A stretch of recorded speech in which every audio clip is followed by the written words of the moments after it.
More than 1,200 people have died from cholera, and children account for 2/3 of those deaths.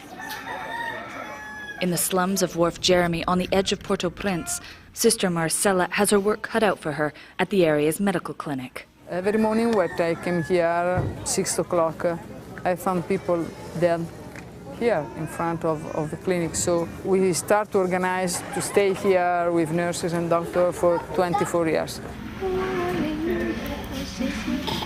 One of the hospital's patients is Pepe. He's 2.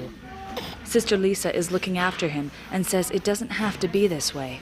No one really has to die.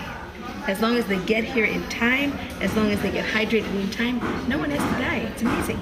It's amazing. But in earthquake-ravished Haiti, things are not always as simple.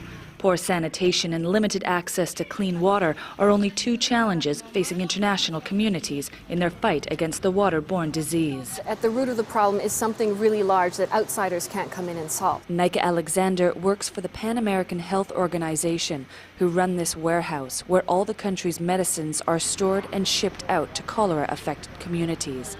But she says the medicine is only part of the solution.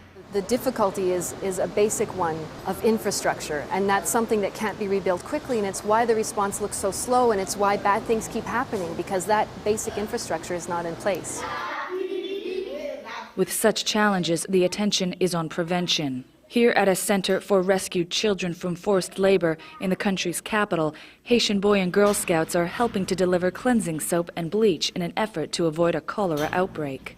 Cholera has penetrated every level of Haitian society. That's why it's so important to galvanize the communities to bring about better awareness and save lives. Scouts all over the country are speaking to communities in an effort to alleviate the country's vulnerability. With presidential elections set to be held this Sunday, the real battle to save the country must be fought on the ground. Haitian participation is essential if the fight against cholera is to be won.